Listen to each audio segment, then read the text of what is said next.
Welcome back, Guardians. So, by this point, Guardians, you must have taken on Skolas in the prison. If you haven't, I don't blame you, because this guy is tough. The self-proclaimed king of everything, charging down with his boomstick and containers strapped to his head for him to feast on children's tears. But let's try and understand this psychopathic Kell of Kells by getting inside his head a little bit. Is he really as evil as we've been led to believe, or maybe he's just a dude stuck in a rut?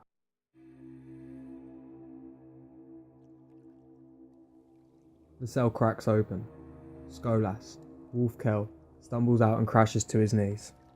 He tries to leap at the creature before him, the shape in the fog, to show it why it should be afraid, but the weight of grief smashes on his legs against the cell. The rage upon him beats him to the floor. He falls on all four hands, his mighty armour fuddering against itself.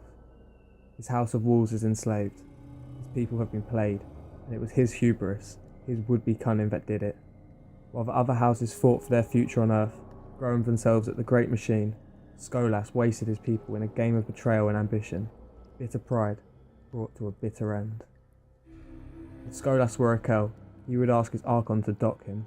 Ether hisses in his mask and he tastes cold, so cold. He looks up at the tiny hooded shape before him. The cell's mist is clearing. He can see. "I believe that I am here," the creature says. To Skolas' ears it has a strange voice, a strange accent.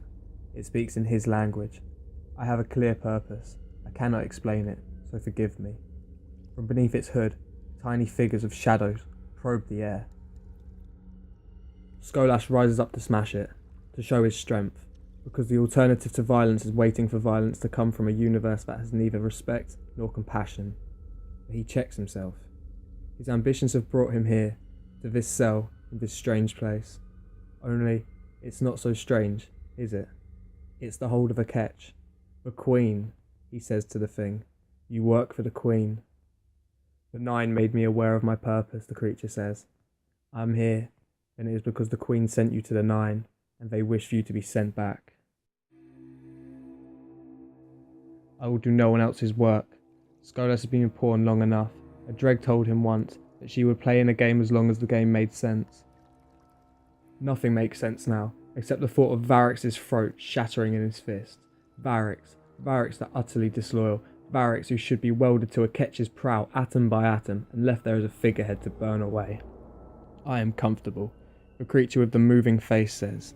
"A part of me wants to go somewhere warm. Now I will certainly tell you what you have been given." Skolas looks at the shrapnel gun in his hands. Skolas imagines what he would do with it if he could reach Variks, or the brother of the Queen, or that alien Queen. Will it change anything they've lost? The worlds docked from them? No, it cannot change the past, but only the future. Only the chance that his people may one day know themselves as more than pirates and scavengers. He should have never tried to be the Kell of Wolves. He should have tried to be the Kell of everything. Everything wants to kill his people. The machines, and the militants, and the green-eyed hive. The dead soldiers that hoard the great machine and come out of crusading to wipe all hope away. "The ship will be yours," the creature says. It hurls itself forward, as if it's burdened by its own shape. "If you speak, you will be heard. I will go now." "You are free." He tries to follow it. He fails. Somehow, it is gone. He goes up to the throne room and sets his weapon down on the great seat. Skolas, Kell of Kells, goes to the ship's comm and looks for the sign of a servitor for the way to plot a course. So, as you can hear from that, Skolas isn't really that bad of a guy. If you think about it, his army did get stopped from going to the great battle, so he was kind of singled out, and the Queen did sort of rule him and enslave his whole race, so you kind of understand where the hatred comes from. Variks did kind of stab him in the back as well, so... As to the shadowy figure he's talking to, I guess we can only presume that this is down to the shadowy probe sticking out of his face.